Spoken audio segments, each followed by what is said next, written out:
Yan guys, alright, ito naman sa paniwagong video. Alright. Yung washing machine na to, antique na to. Minana pa to sa lulo ng lula. Matindi na washing machine ito. Kahit isang beses, wala bang pinalitan ng kisa ito. Alright. Ito. Anong model ba to? LG. 701 kilogram. Alright. Hindi ko alam mga idol kung ilang gram ito. So ngayon, ito lang yung diferensya niya, yung tanggal ng mga spare parts. So ngayon, linisin muna natin, tingnan natin. Kadalasan ko na linis to.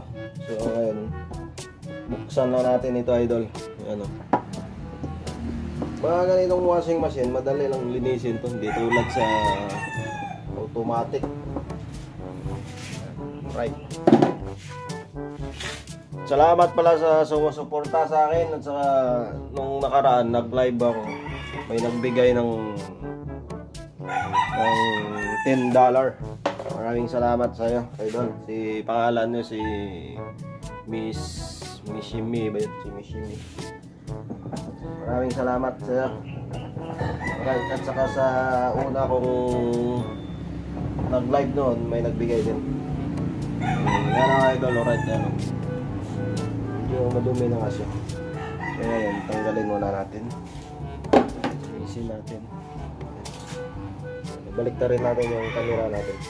Right. So yan na guys. Yan ang ating washing machine.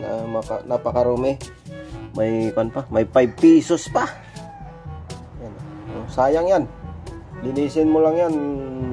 Isang pirasong pandesal. 5 pesos yung pandesal. So ngayon, ito lang linisin natin. Yung ito. So subukan natin tanggalin ito mamaya. Pag ayaw magtanggal, walang problema yan. Ito lang naman lumulusot yung tubig yan dito. Dapat malinis din to. So ayan na mga idol. Alright, hirap. Kung ito lang linisin ko, walang problema. Kasi malilinis yan. Madali lang. Kailangan natin tanggalin ito sa gilid para malinis. Bali 3. Dalawa lang ito. Ito at saka ito. Kailangan natin matanggal. So yun, problema natin ito. Dapat tanggalin para malinis siya ng buo. So baka natin mamaya ito. Alright. So yan na guys, alright. Yung mga ibang screw nya is kalawang nya. Maraming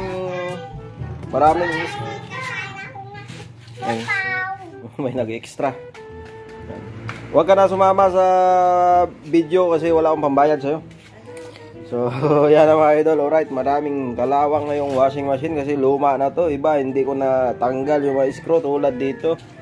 Ito, napakatigas. Dito, nasira na yung kalawang. Ayan, mga idol. Oh. Tingnan nyo mga irat. Maraming dumi. Tapos, ito lang sana linisin ko. So, napag-isipan ko, lilinisin na lang lahat para wala nang problema. Ito, dami. Yung putik. Ito pa idol, alright.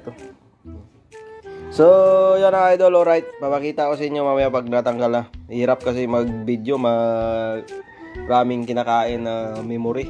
So, maiksi lang si memory card. Maliit na naman. 1 GB na. So, right. So, yan na mga idol, alright. Natanggal ko na. Ayan. Tingnan nyo, oh. Lupa. So, daming lupa. Mayroong putik na sobrang dumi. Ayan. So, linisin muna natin to idol para bumango ang ating mga nilalaban. Yung putik na yan, dito yan sa gilid. Ayan. Galing. So, yung washing kasi na to, dapat to may cover dito na tila sa taas para hindi mapasukan ng mga alikabok. Kasi pasok alikabok pag binabayaan, talagang ma-stuck tulad ng ganito. So, huwag na nyo hayaan yung washing nyo magaganito.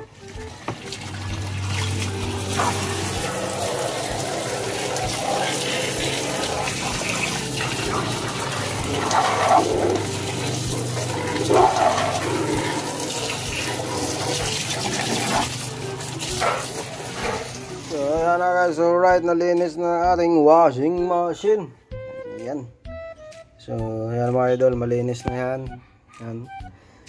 Sa sobrang tigas ng kanyang mga ito, yung katawan ng washing, marupok na pala.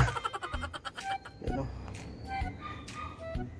Pagtanggal ko dito kanina, pagtanggal ko dito, sumabit yung kamay dito. Yan, nasugat. Yung ganito pala washing machine, pag sobrang luma na pala, dito pala siya nababasag dito. Sa gilid dito. Marupok. Ito, marupok na to eh. So, pero yung motor nito, okay pa. Maganda pa yung kanyang ikot, walang problema. Ito lang, katawan niya lang yung marupok na talaga. So, yan guys, alright. Steel epoxy yung dinikit ko dito, sana makakapit siya. So, yan na mga idol, alright. Yung mga washing nyo, tingnan nyo, linisin nyo rin. Ayan. Ito kasi simula nung binili kasi ito, ngayon lang nalinis ulit. So, yan mga idol, alright. Kita-kita tayo sa sunod na vlog na rin. Shout out sa lahat.